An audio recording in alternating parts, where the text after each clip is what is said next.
Hey guys, it's So from Zo's Real Thoughts. I'm here with my friend Arshad. We went to film school together, and we were gonna review this crazy and beautiful film called Dior and I was trying to think of my most fashionable friend who actually knows about film, and so... Hi, it's me, Arshad. Yeah, so... God, I want to talk about this. Okay, fair. I really want to talk about this. So the whole documentary is about Raf Simons, who was the creative director of Jill Sanders, and his style is very minimalist. And so when Dior needed a new creative director, I guess fingers were kind of pointing at him in a way, but when he did step in, a lot of people were kind of skeptical because he is such a minimalist, and Dior is like all about the details, and it's very feminine, and it's very like classic, and there's just so much DNA. And so this documentary kind of goes behind the scenes of what it really takes to run and make a couture line in 8 weeks. Which is ridiculous. That's like 2 months. Like, you can't even... When they said that on screen, I was like, are you kidding? Yeah, 8 weeks is like... You can't even make it... I don't know. I thought it was insane. And so... we see the inner workings of what they call an atelier, which is called a workshop, and so they have these two premiers who are in charge of like the suits and the dresses, and it really goes into detail in what it really takes, this huge massive team behind this brand name. And so it's pretty crazy. I feel like when you watch the September issue with Anna and Tor, they went into sort of like the designer world, but we didn't really get to see such a strong, you know, a visual of what actually goes down. And this, I feel like, is one of the first films that really did go into detail from, you know, the idea to the finished product, and that was really exciting to watch. It was almost like on the edge of your seat.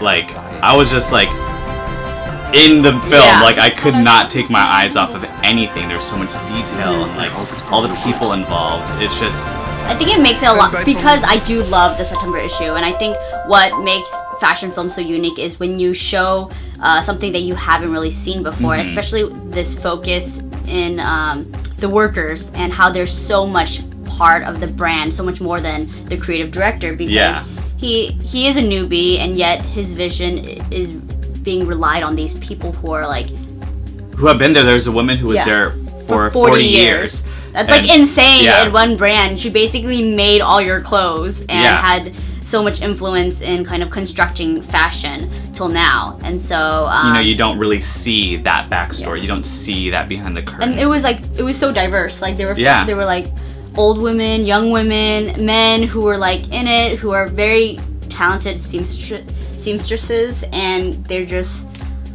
It was diverse too, and people from all over the world, from different countries, they all came together, and they're all here at Dior, and it was really cool to watch. One thing that I really liked was sort of like the creation of, you know, the actual fabric itself, and going through all the different textiles, and they even went into the details of the actual like very specific printing.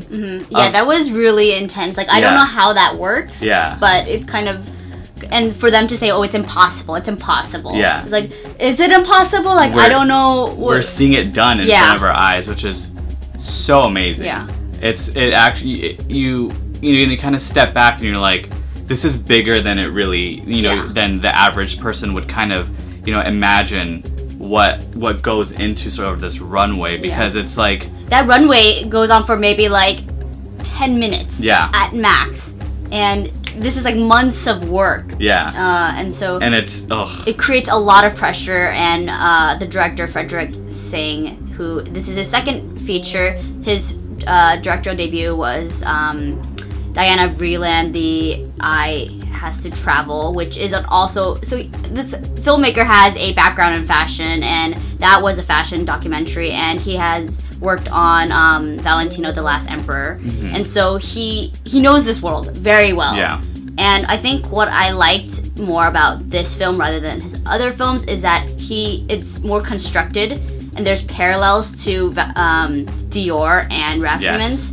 That is like kind of scary and haunting, and then it creates like so much more pressure to live up to this huge legend. Yeah. And just this brand, which is like so iconic, and so there's just a lot leading up to it. Yeah, and what I did like about, like you said, the filmmaking, how there was that sort of parallel. I love how the introduction kind of opened into a slight backstory of Dior instead of just going, you know, this is just Raf's story. Yeah. But kind of tying it in, I felt like was really strong.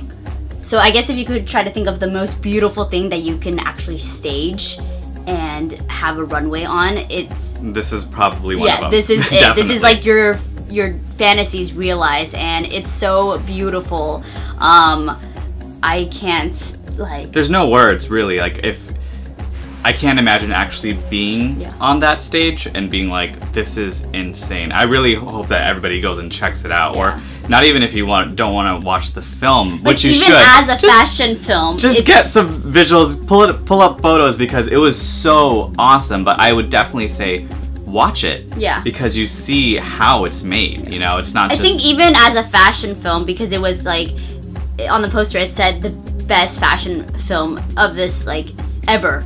Mm-hmm. And that's a huge statement, but I think they really do it justice. Just the emotional journey, the background, and kind of the construction of the documentary, that it's so relatable, I feel, to just artists in general, kind of taking on this huge task.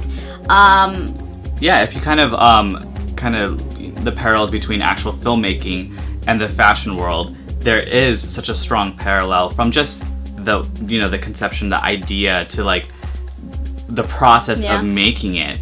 It's so similar. It's so nerve-wracking, and then when you see the conclusion, it's incredible. It's surprising that Raf Simons, who is considered a recluse, he doesn't do many interviews, and for him to like let this happen, even when, you know, when he was speaking, when they're talking about, oh, you're gonna have this interview post fashion show. Like he has to walk through and obviously greet everybody, and for that he was nervous and his emotions were taking over, and like you said, it was really interesting to see the human side of that person, because like, he really is such a human, and with so many like insecurities and fears, like all of us who that's a huge deal. Not just that, I felt like it was really strong of them to go, because we're able to see the backgrounds of, you know, everything that kind of goes down. We actually do have very specific characters that we follow in sort of each section of Dior, and I thought that was really cool too, because you actually had characters, and we arced from the seamstresses to the actual designer to the models. We actually got to see emotion from everyone. Yes, that's true. Yeah. Oh my god. Yeah. And it was so strong. It was very strong. We walked out of there like, we were just like, oh my god. I turned to you and I was like, did you? This was awesome. Yeah. So definitely, I think they did a terrific job. It's like I finished and I walked out and got in my car. I was like, I want to watch it again.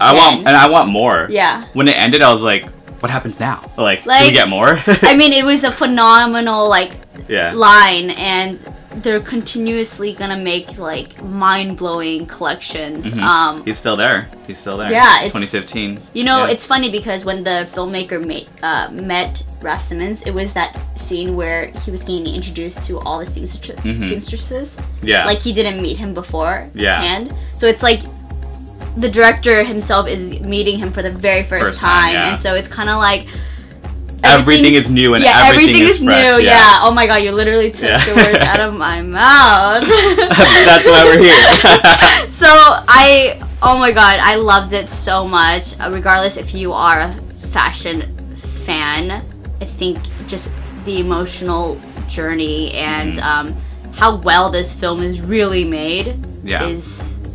You will appreciate not just the filmmaking aspect of it, but the actual content on screen, because you are seeing from the idea to the finished product, and it's so strong. It's so inspiring. I came out of there, I was like, oh my god, like anything is possible. Yeah. and it's very rooted in humanism. Human emotion is alive and well. Yeah. But anyways, definitely go check that out, and also check out Arshad's website. Arshadmusic.com, and I also do a bunch of fashion blogging, and so I do some film commentary on my YouTube channel as well. Alrighty, we'll see you guys later. Bye. Peace.